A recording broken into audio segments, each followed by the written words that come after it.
and on this topic. I come at this from multiple perspectives. And in addition to coming to it as a researcher, I also come to this perspective as a parent. I have two great kids. One just graduated college and is actually a new teacher now, and one is a junior in college. And I also spent 4 years working in public schools as a teacher. So, and that was before I went back to grad school. So I know the science of rewards and how it works in the scientific perspective. I also know from my work as a teacher and from my life as a parent that rewards are don't always work quite the way you may intend them to be. So my goal today is to give you some examples, all based in science and based in research, but in very practical terms, of some of the good ways and maybe some of the not so good ways to use rewards. So the question is, do rewards motivate children and adolescents? There's generally an assumption that it does, but what you will see today is that it's complicated. So I would like to start by asking you to share in the chat, if you could, share an example of a situation in which the opportunity to receive a reward of any kind motivated you to do something. This could be as a reward when you were a child, as little as, a gold star, or it could have been something, very major in your life. Anytime a reward motivated you.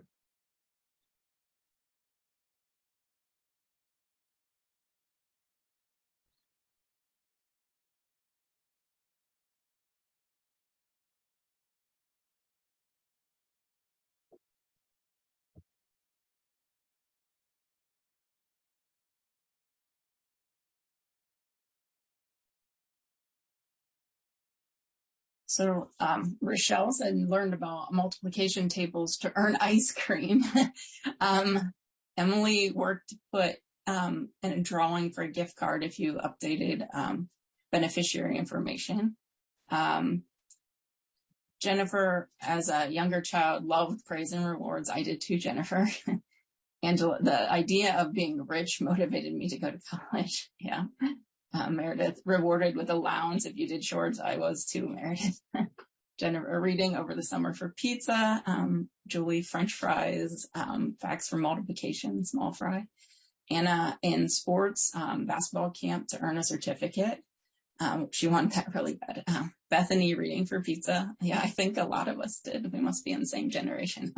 We, competition motivated. Yes, I'm competitive too as well.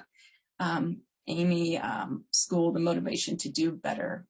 That's great. And support from one of your teachers, childhood trauma overcomer. Yeah, that's amazing. And Lexi, reading books for Pizza Hut, free personal pizzas. Yep. Great. Thanks. So now I'm going to, before we talk about this, I'm going to ask you now, slightly different, if you could share an example of a situation in which the opportunity to receive a reward frustrated you in some way, or maybe didn't motivate you.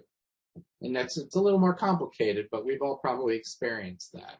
Like when there was a reward available and you didn't get it, or you were disappointed with the reward, or situations like that.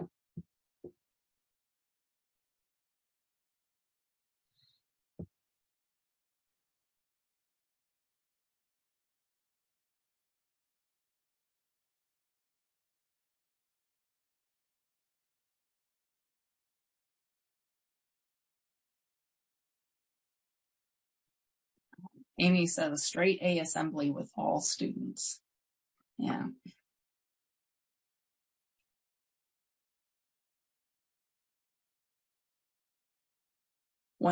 Emily says when the whole class would be working for a reward, and I did what I was supposed to, but other students did not, and no one received the reward. Yeah. Brooke, when your boss credits your ideas as their own. Yeah.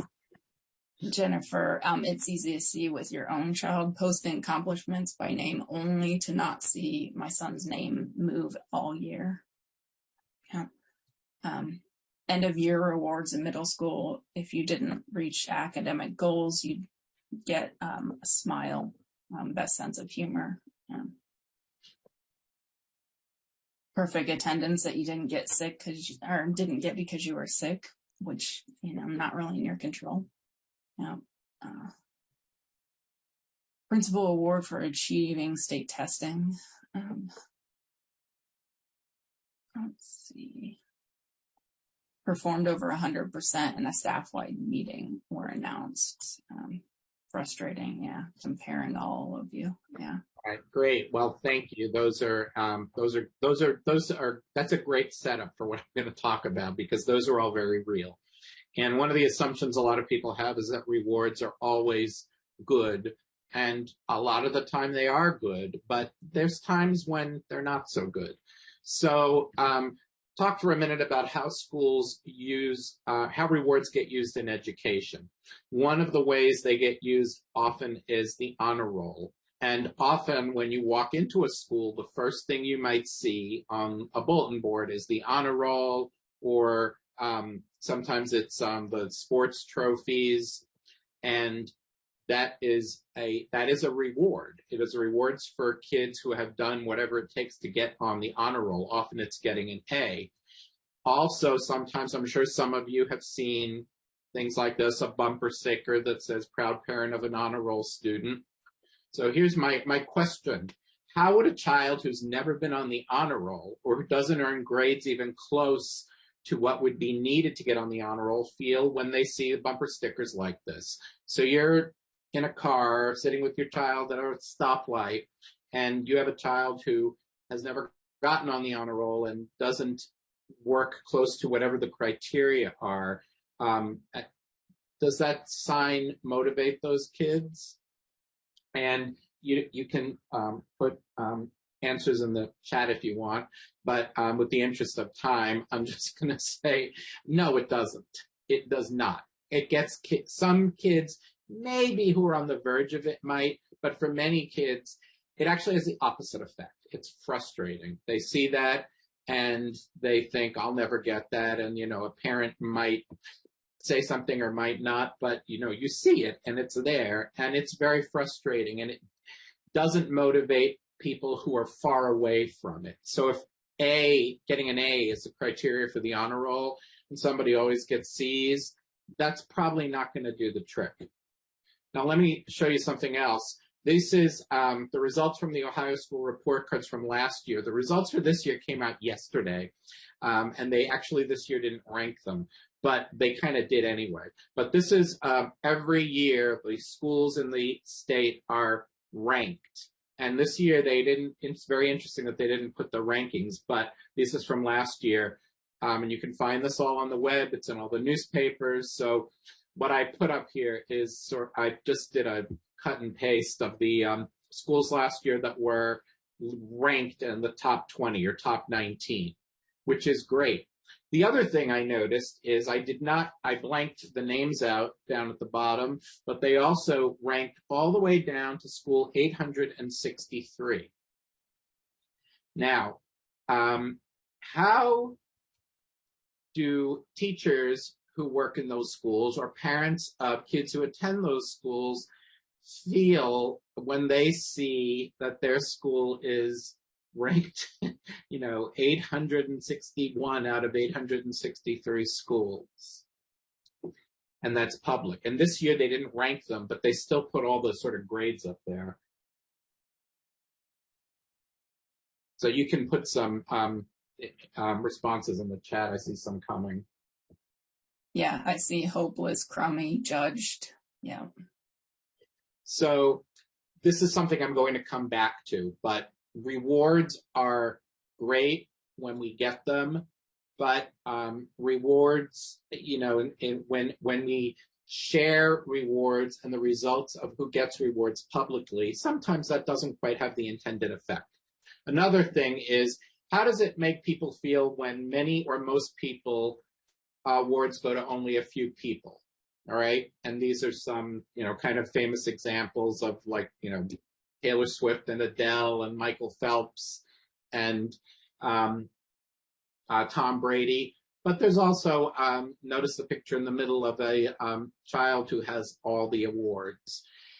And when you have a situation like this, where in a school, in a family, in any situation where one person always gets the awards, it doesn't always motivate the other people. Sometimes it can create resentment for the other people. And it goes to something I'm going to come to in a few minutes about the criteria for the rewards.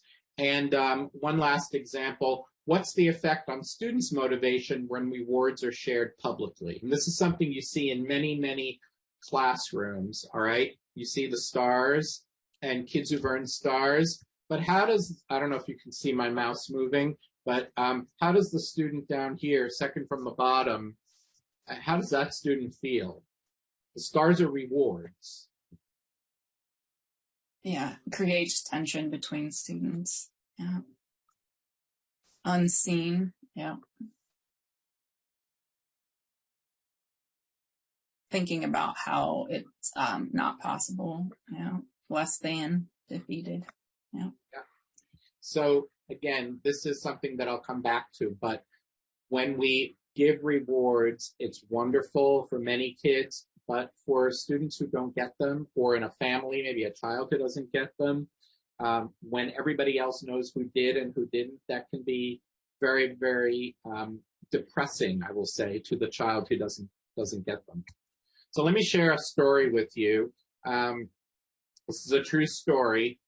Mr. Farber is a 9th grade social studies teacher. He believes that it will be fun to play some games in his classes, so he decides every Friday each of his classes will divide into 2 teams to play Jeopardy. The questions for the Jeopardy game are always based on material that Mr. Farber covered in class during the previous week.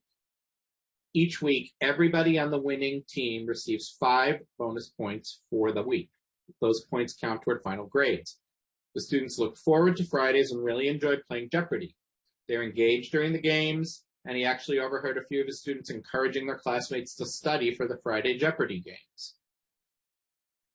At the end of the first grading period, Mr. Farber was pleased with the activity, but he discovered that adding 5 points per week was wreaking havoc with his grading system.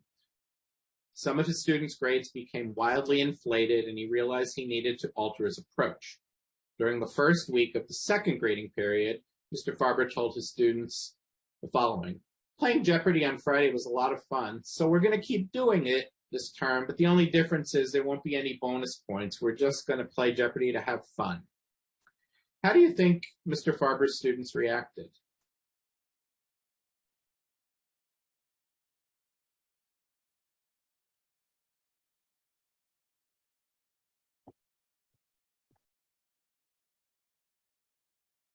Yeah, Meredith says, what? Yeah, don't want to play anymore. What's the point of playing then? Not playing. Confused, frustrated. I bet they didn't care. Yeah. You hit it on the head. We have one question. I'm not sure if you want to take it now or if you want me to hold on. Let's just hold until I get through this, Okay.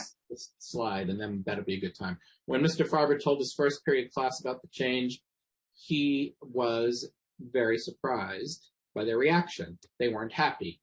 All the students unanimously expressed their disappointment in not being able to earn points. They made it very clear they didn't want to play Jeopardy anymore. Mr. Farber was truly flabbergasted. He was not expecting this. Perhaps even more surprising was the fact that when he repeated the message at the start of his other 4 classes later the same day, the students in every class had the same reaction. He was truly shocked by this. During one class, Mr. Farber said, "Well, we don't play Jeopardy on Fridays, then we'll just do regular classwork like we do the other 4 days of the week." One of his students said, "All right, then we'll play your stupid game, but it won't be fun." All right. Why did Mr. Farber's students react this way? The reason why they reacted this way is because they became dependent on the reward. The reward was what became so important to them. All right. So here's some full disclosure. I'm Mr. Farber. This was me when I was a high school teacher. This happened to me my first year of teaching. This is before I went to graduate school. And this is before I studied, motivation sort of scientifically. And now it all makes sense to me. but it didn't make sense then. So to just give you a little information about what happened after. So I, aka Mr. Farber, aka me, over that summer really thought about it, and I thought, I want to play Jeopardy, but I don't want this to happen again. So the next year, I started doing Jeopardy, and I just never gave points. And you know what? They loved it. It was a success. We did it all year, and there was never a problem. The problem was the reward. And I didn't realize that. I thought I was doing a good thing. And I realized and learned, and maybe that's why I then went back to grad school and sort of studied this, because the reward I thought was helping, but it was actually not helping. And taking the reward away, when I'm taking it away was the problem, but never introducing it in the first place, then there were no issues. You want to go to the question? Yes. So the question we have is from Emily. What if each child is set up to have their own goals and rewards while still public and are based on individual goals? I'm going to come to some information about that later. Setting their own goals and having rewards for the goals is great, and that is something that works really well. I would still say, though, that I would never advocate for it being public. There isn't any, and people may disagree with me, but there is no reason, because some kids will not reach their goals as quickly as others, and others will still see that, and that is what has the negative effect. I'm a real advocate, and the research really supports it, for not against using rewards, not against any of this, but doing it publicly doesn't often serve a purpose, because when you do it publicly, it often kids start comparing. It's natural. We all do it. We all engage in social comparison. And when someone's doing better than us, that has a negative effect on our motivation. So I'd say the individual goals are great. Rewards for the goals are great, but I wouldn't do it publicly. All right, now let me share a different example. A true story. Amelia loves to read books. She reads in the evenings, over the weekends, over the summer. She reads at least 4 books a month, usually more. This year, her 5th grade teacher tells the students in Amelia's class that to encourage students to read, all the 5th graders who complete reading 1 book per month will be invited to a pizza party for lunch on the last Friday of the month. Whereas the incentive system is well-intentioned and motivates some students to read more, Amelia's parents have noticed that she now reads less than she used to read. When asked why she's now only reading 1 book a month, Amelia says, well, why bother reading more than 1? It's not worth it. I get my pizza for just reading 1. This is a true story. This happened to a good friend of our family's, their daughter, and they know I study this, so share the story. And this is, again, I'm going to come back to this after when I give you some recommendations, but the one time you really do not want to give a reward is you don't want to reward somebody for something they already love to do.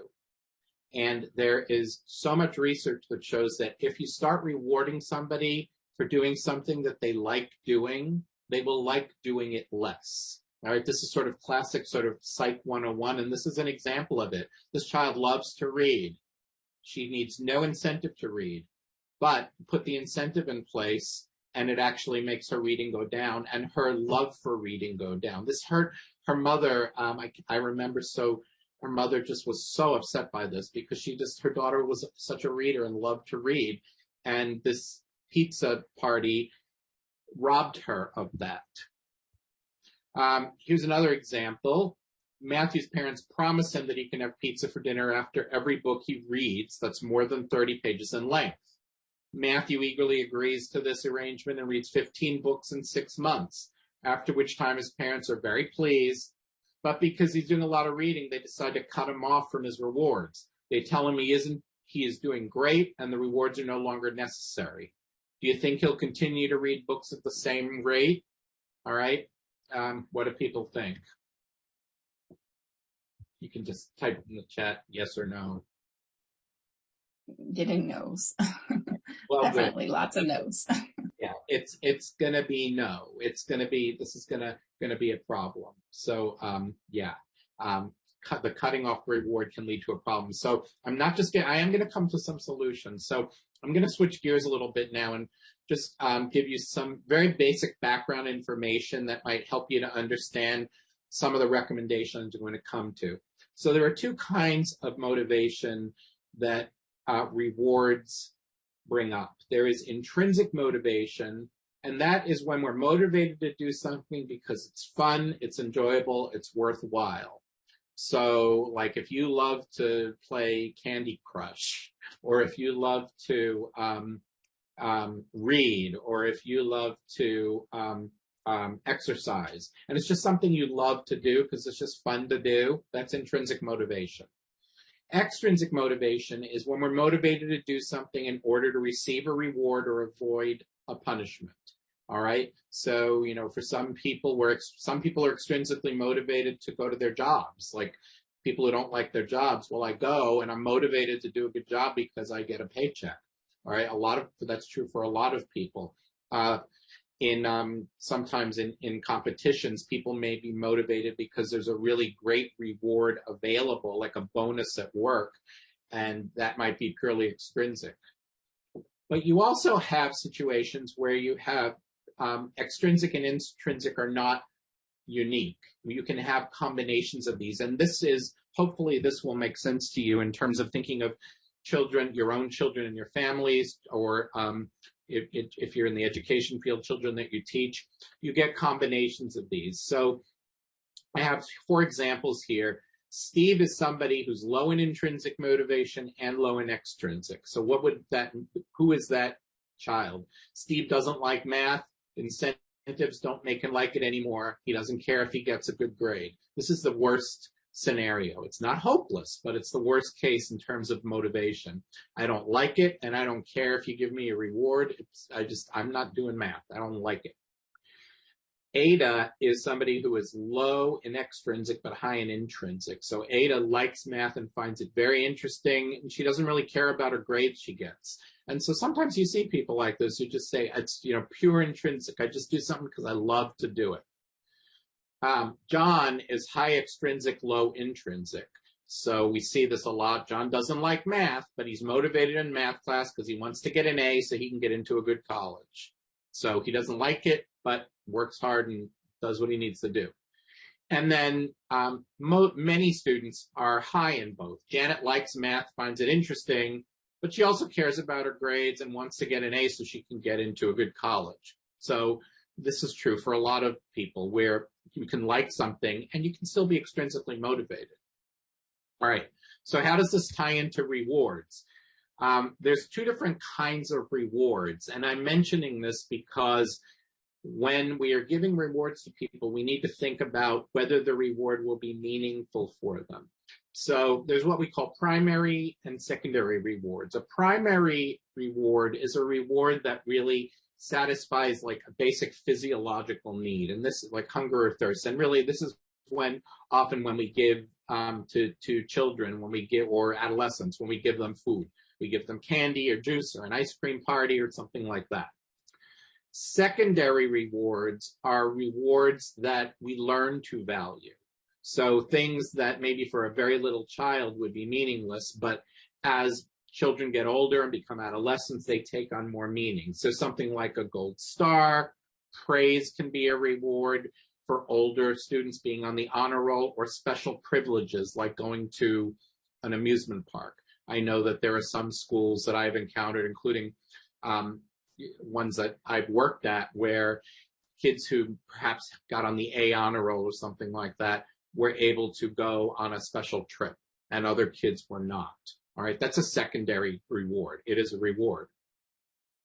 So the first thing you need to think about is, and this is obvious to most people, but not always to everybody, is that for rewards to be effective, they have to be developmentally appropriate. All right, so looking at some examples, what would be an appropriate reward for a kindergartner or first grader? Gold stars and stickers those are awesome. They work really well. They are not going to work well for a high school senior. I can tell you right now, and I think most of you probably know that. But that's why there is a developmental trajectory to these. Second or third grade, lollipops, small plastic toys.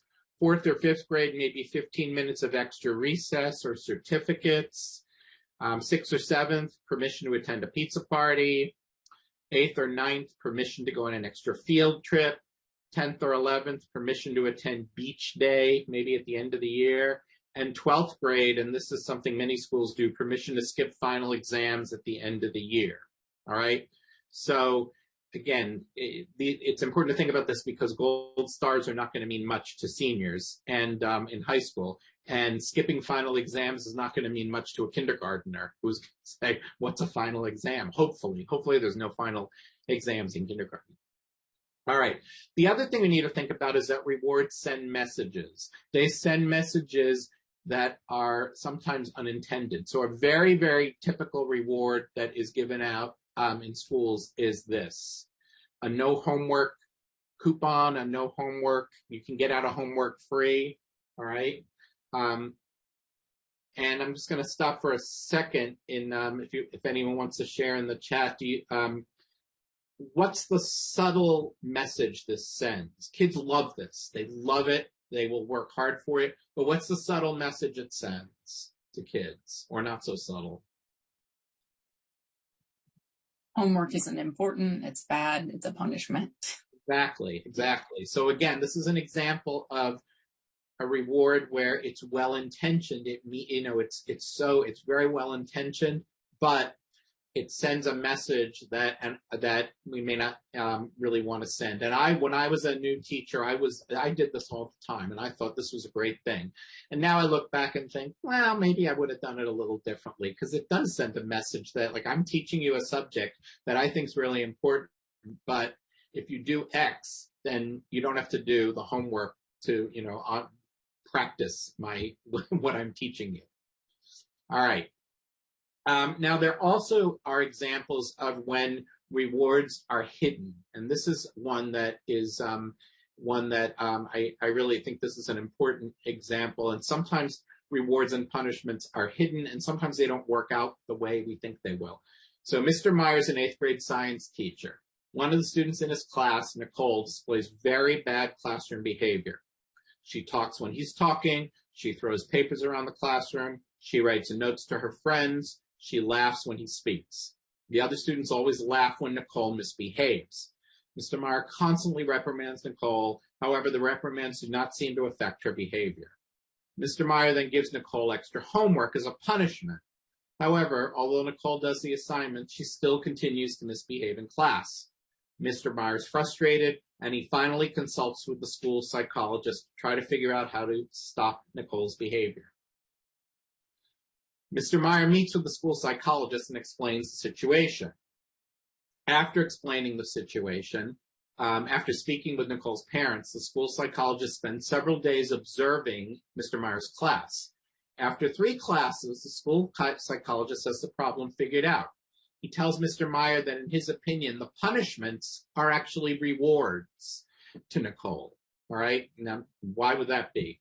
Mr. Meyer's surprised. He doesn't understand. The psychologist goes on to explain that Nicole gets so much attention from her classmates when she misbehaves and gives them a hard time that the attention, the laughter and recognition that she gets from her peers is reinforcing her bad behavior.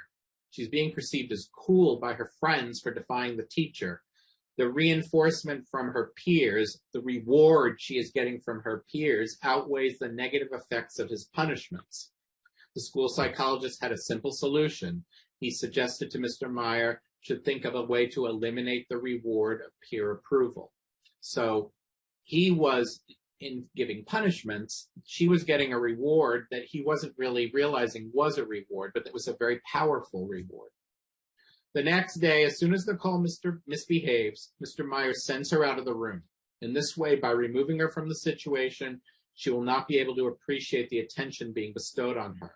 Mr. Meyer repeats this approach for the next several days. Nicole seems very angry and initially increases her bad behavior in an attempt to get Mr. Meyer to react. He stays with his plan, however, and the reward of peer attention is consistently removed. Within 10 days, Nicole's misbehavior has all but disappeared. She no longer engages no longer engages in the distracting and disrespectful behaviors. So this is a true story, absolutely true. And this is something that is often happens when we don't think about the larger context. And this is something when people get, parents and teachers get frustrated why a reward is not working or a punishment is not working. Often it's because there's something else that is more powerful out there, and we have to look around. And this is an example of that. The punishment should have worked, but the reward was something that the teacher wasn't really, he was aware of it, but he wasn't aware of the power of it and how much the just, getting the sort of, the approval of her classmates was so powerful that she didn't care about the punishment. She didn't care about extra homework. She didn't care about any of that. All right. So this is, again, an example of how you have to really think about these things. So I want to get into some, I want you to go away from this session with some takeaways. So that's what I'm going to try to do now for the next few minutes, and then leave time for some questions and discussion. So here are some of the problems with rewards, and I'm giving you summaries. There is a ton of research that supports this. I'm going to, at the end, I will give you my email address, and I will be glad to share more about this, the research on it, things you can read. So I'm just giving you summaries, and you should be able to download all the slides too. Research suggests that rewards can decrease intrinsic motivation. So rewards sometimes will get people to do things, but at the end of the day, like the child Amelia, rewards made her like reading less. Rewards can become more important than the task. For many kids, like in the Jeopardy example, the reward became more important than the game and learning from the game. Students can become dependent on rewards. Same thing like with the Jeopardy example. Many times people depend on the reward. If we give rewards too much, people depend on them, and then they're not going to want to do things if they don't get it. Rewards can have negative effects when they're used in a controlling manner, and I'm going to come to this in the next slide and explain what I mean by that. Parents and teachers may rely too much on using rewards. Sometimes we just get in the habit of giving rewards because that's what we do, and sometimes we need to just step back and say, maybe I don't need to give them a reward for washing the dishes. Maybe washing the dishes is just something that everyone in the family should do. And rewards send messages about what we value. If we only give rewards to the A students, that sends a message. If we only give honor sports trophies to the elite athletes, that sends a message. If we give get out of homework free cards, that sends a message about what maybe we do or don't value about learning. So let me say a little more about rewards being informational and controlling, because this is, it's not complicated, but this is a very important distinction. If you are going to use rewards in any situation, rewards are not bad. Rewards are good. Sometimes people think when I give this talk that I'm saying don't give rewards. I'm not saying that. I'm saying if you give rewards, you have to think about how you give them. So rewards can be presented as informational or controlling. When they are presented as informational, they don't have negative effects. So what is an informational reward? It's when the reward is given if someone demonstrates that they have learned something, excuse me, they've acquired a new skill, or they've improved in their performance. Sorry about that. And I'm going to give you an example in a minute. Controlling rewards are when the reward is given for merely completing a task, for doing something quickly, or simply reaching a specific outcome.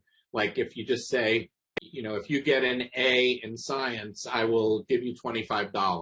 That's a controlling reward. And that actually, there's other research that shows that actually is one of the strongest things that leads to cheating in kids. So let me give you some examples.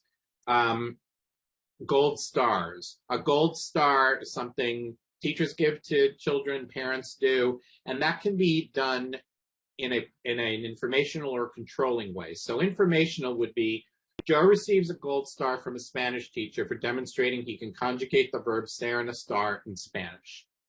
Controlling, Joe receives a gold star for completing a series of workbook exercises on conjugating the verb ser and estar in Spanish. What's the difference? In the informational way, he's demonstrating in some way that he can do this. In the controlling way, he's just do exercise 1, 2, and 3. If you finish them, you get your reward. That's controlling.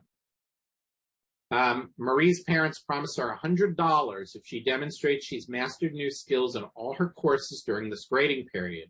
Her parents plan to call each of their teachers to get feedback on her progress in each class.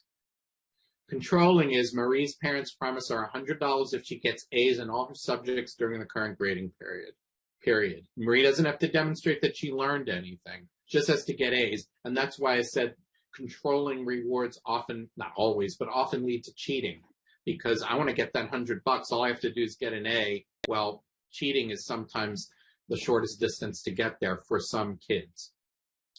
An ice cream party. Mrs. Price surprises her class with a party on Friday after they've demonstrated to her that they understand how to add two fractions with different denominators. So they have to demonstrate to her that they know how to do this. Controlling would be she promises her class a party on Friday if they complete all the week's work on adding fractions on time. All right? So it's the same reward, but it's subtle differences. But these differences are huge in terms of the effects that they have on whether or not the kids are going to want to continue, for example, to add fractions. I did want to say something about many of schools, and many of you may have kids in schools that are using Pbis, positive behavior interventions and supports. This is very popular and it's very common. And Pbis is used often, particularly for when children have IEPs for special education, individualized education plans, but it can be used with anyone. Basically, when there is some kind of problem behavior, the idea with Pbis is, I'm mentioning it because it's based in rewards. So a problem is identified, maybe it's a behavioral problem or a learning problem, an appropriate behavior is taught, and there are rewards given, and there's a lot of practice with rewards. And when Pbis happens, and if you have children in special education, this might be used. I'm mentioning this because the same rules apply. Rewards work the same way. So again, if a child is doing something inappropriate and we identify the behavior and we give them rewards whenever they do something correctly, it may be difficult to then get them to refrain from re-engaging in the behavior when you take the rewards away. So again, it doesn't mean you can't use rewards, but you have to be careful about how you do it. Some schools do this with school-wide behavioral intervention supports. I'm not going to really say a lot about that, but it's when it's used with the whole school.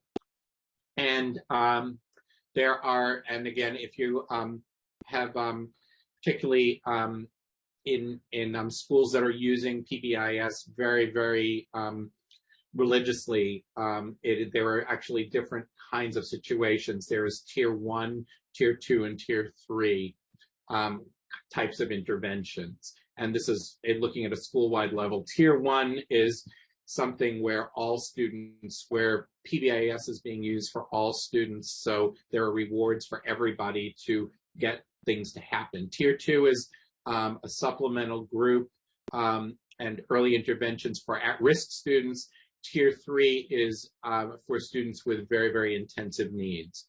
So I can say more about that after, but I just wanted to mention that because for those of you who have children with IEPs, you may hear about that. All right, so I wanted to finish up by just now giving you some takeaways. How do you use rewards effectively? What should you do if you want to use them effectively?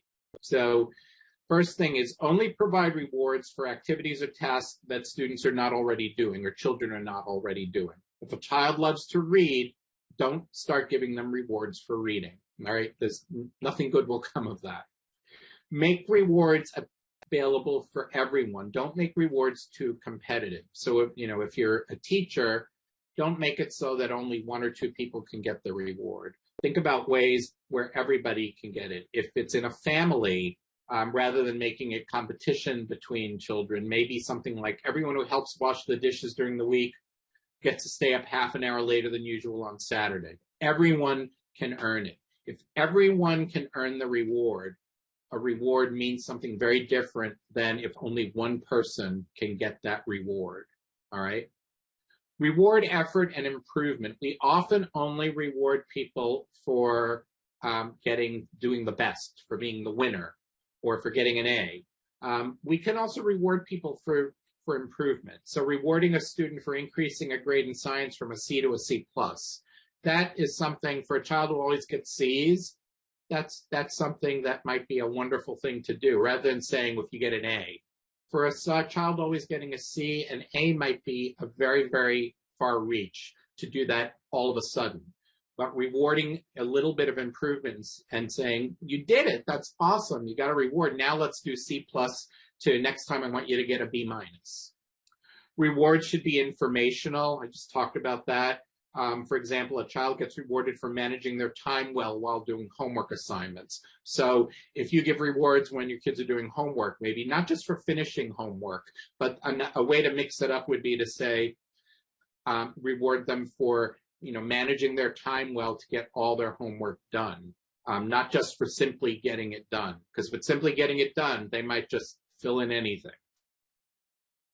Rewards should not be perceived as controlling. So rather than giving a reward for reading a book, give a reward for a child telling you what they liked about the book, or perhaps telling you about an alternate ending. That's a great thing to do, is say, like, you read that story, that's great, tell me about it, and tell me about if you wrote it, what might be a different ending that you'd give. That's a way to give a reward for reading that might be informational. Rewards can be effective when tasks are straightforward and repetitive, so just to produce some kind of greater output. And rewards also can be useful to generate interest in an activity. So if you have a child who is a non-reader, who just will not pick up books at all, a reward might be a good way just to get them to start. The trick is to not make them dependent on it. So if somebody is absolutely not doing something at all, and you want them to start doing something, a reward can be helpful. But you have to make it clear that they're not going to always get the reward. The reward is just to get somebody started doing something. Present rewards privately whenever possible. Every time somebody in a classroom in particular gets a reward, somebody else does not get the reward. And that can have a very negative effect on the motivation of the other kids. Praise can be a reward if it's informational. You can use praise as a reward. Good work. I love how you explained why your science experiment worked. And finally, ask yourself, is this really a reward? Like I said earlier, don't give gold stars to 17-year-olds. That's not a reward. Think about the individuals. You know your children and what is a good reward and not. Teachers know their students what is and isn't a good reward. I want to just real quick, and then we'll turn to questions, just give you a few final examples of effective and ineffective uses of rewards. So an effective one, Karen's dad gives her $5 every time, ineffective, every time she gets an A on a math test. Effective would be Karen's dad encourages her to study math every night, and when she gets an A on a particularly challenging test, he gives her $5 as a surprise in recognition for her hard work. All right? And why is that? What's the difference? Giving $5 after every A makes her just focus on the reward at all costs. It can negatively affect her attitude towards math. Giving it once unexpectedly in recognition for hard work gets her to focus on the benefits of studying every night. So she's being rewarded for that, and she's not going to expect getting a reward all the time. Ineffective, Jordan's track coach gives out passes to get a free slice of pizza at a local restaurant to the 10 team members who run the fastest each week. Effective would be Jordan's track coach gives out passes to get a free slice of pizza to anyone on the team who improves their running time from the previous week. What's the difference? Rewards that recognize self-improvement can encourage motivation. Rewards that are based on outperforming others and competing can lead to an expectation of the reward and to negative affect, negative emotion, and lower motivation to the kids who don't get it. It might be that the same 10 kids every week are the fastest and keep getting the reward. That's not going to help any of the other kids. Mr. Wagner has his 8th grade language arts students read Charles Dickens' Great Expectations every year, and they always find it boring. He decides to give them candy after they read each chapter this year. That's ineffective. Mr. Wagner has his 8th grade language arts students read Great Expectations every year, and they always find it boring. He decides to give them candy after they read and demonstrate they understand the first 3 chapters this year. So the difference is not just read it and you're done. Read it and tell me what you got out of it. What did you learn about it? Why is that important? Why is that difference between the effective and the ineffective? When introducing a topic or lesson that might not be interesting, it's okay to use a reward early on to encourage students to become engaged. But if the rewards are given repeatedly, then the students won't be interested in the topic. They'll just do what they need to do to get the reward. And finally, last example, Mrs. Carmichael's taught her 10th grade biology students specific strategies for writing up lab reports. When students successfully apply those strategies, she rewards them with a gold star. Mrs. Carmichael, the effective one would be, she's taught her 10th grade bio students how to use specific strategies to write up lab reports. When students successfully apply the strategies, she rewards them with a coupon to get a free burger at a local restaurant. All right. If rewards are going to be used, they should be developmentally appropriate. A gold star for like biology students is probably not going to work. 10th grader would probably value a free burger more than a gold star. All right. I wanted to also share, if you're interested in this, these are 2 of my books that go into all of this stuff in much, much more detail, and really explain this in a lot of depth and give lots more examples if you're interested. And if you're interested in any of the research on this or just communicating at all, feel free to email me. And I also, on Twitter, I try to put like useful tips about motivating kids on Twitter. So I'm going to stop now and open it up for questions. And thank you. I really appreciate your being here and listening. Yes, we had one question earlier. I think you may have addressed at least part of it. Rochelle had asked, is this, when you were talking about intrinsic and extrinsic motivation, does this depend on development, age, and what can foster intrinsic motivation? Great question. So it depends on age to some extent. Younger kids tend to be intrinsically motivated to do lots and lots of things. What we often find is that kids who are intrinsically motivated and love doing certain things in elementary school, in studies where people have followed children longitudinally, the things that they really enjoy doing, often by the time they get to middle school and high school, they don't enjoy it as much. And one of the reasons is because things that children often love to do that start getting attached to grades, and the grade becomes the reward or the punishment, and they lose their interest in that. What was the second half of the question? I think you talked about, the developmental. So what can foster intrinsic motivation? Great. So what can foster intrinsic motivation? That's a great question. First of all, in classrooms, one of the things that can foster it is creativity, allowing people to be creative. Another thing that can foster intrinsic motivation is taking away time limits. When people have time limits, intrinsic motivation, if you think about it, it's when you really want to dig into something. You want to read a lot about it or learn about it, or you want to spend time doing it. And when we put time limits on things, we tend to kill that intrinsic motivation. So that's one way. Another way to, and one of the most obvious ones that people often don't think about, is to ask children and adolescents, what do you like doing? And giving them opportunities to do that. What do you enjoy doing? What do you enjoy learning about in school? And building intrinsic motivation mostly can be done by finding out what people like to do, what children like to do, and giving them the time and the resources and support to be able to do that.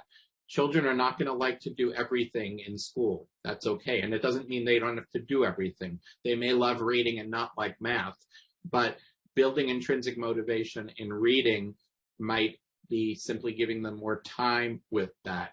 Another way, if there's a subject that people don't like for example, I always use math as sort of the low-hanging fruit. A lot of kids don't like math.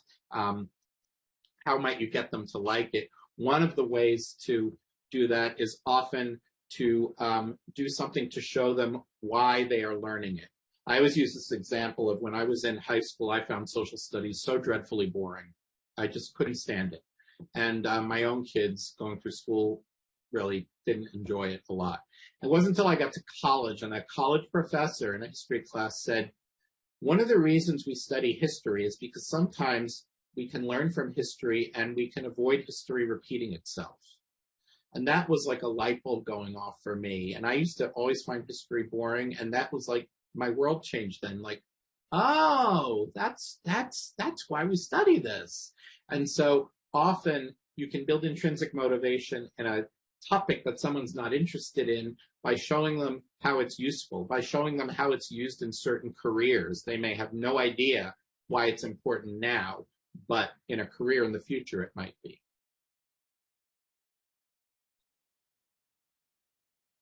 Okay, here's a question from Julie. What are your thoughts on whole class rewards, whole school rewards? She says some teams develop rewards through their Pbis framework, and it seems to me the data shows for these schools the same kids who would have got the rewards before implementation are the ones who get them. So they're only working for the kids who already would have done it. And so any ideas on how to increase the effectiveness there with whole group rewards? Can it be effective? Well, I think it can be effective, but it goes down to, again, it goes to what are the criteria for the whole group getting the reward. So, for example, if you are a teacher and you want to give a reward to your whole class, what is that going to be based on? If that is based on something where it's going to still create a situation in the class where some kids are doing much more than others, and there are some people who are really not contributing, you don't want that to happen. I'm trying to think of an example would be if everybody in the class has to, achieve at a certain level, let's say, and there are some kids who are not quite doing that. That can be disastrous because the kids who are there will really start, giving a hard time to the kids who are not there and saying, we're not going to get our pizza if you don't, study or something like that. And that's not going to help that child study. So, whole class rewards, things like that are, I think they can be effective, but it takes a lot of planning and a lot of forethought to do that. It has to have a lot of planning, and it has to be something where not, it won't be that anyone feels singled out or a certain group will feel singled out because it becomes competitive. Because again, it's the winners, the rich get richer. It's what happens in situations like that. And sometimes the other kids, again, it has the opposite effect. Even if they get the reward, if they didn't contribute to it, and if other kids know that they didn't, that can be very harmful to them. All right, I think we have time for one last question from Stacy. Do you see a difference between acknowledging and reinforcing a behavior, either intrinsically or extrinsically, and a bribe? Pbis is geared toward acknowledging, reinforcing behavior, and not rewards or bribes.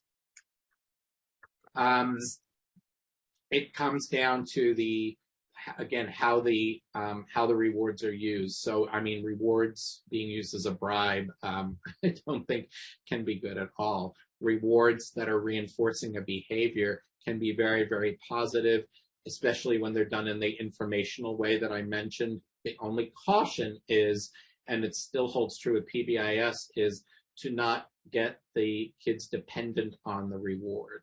One of the most effective ways of using rewards is to use them intermittently. So to use rewards when a desired behavior happens, but not every single time. So using rewards when kids know that once in a while I'll get the reward, but they don't know when to expect it. They don't know how often they're going to get it. So we call it variable or an intermittent reinforcement. So giving rewards from time to time when it's not expected. That is an effective way of doing that.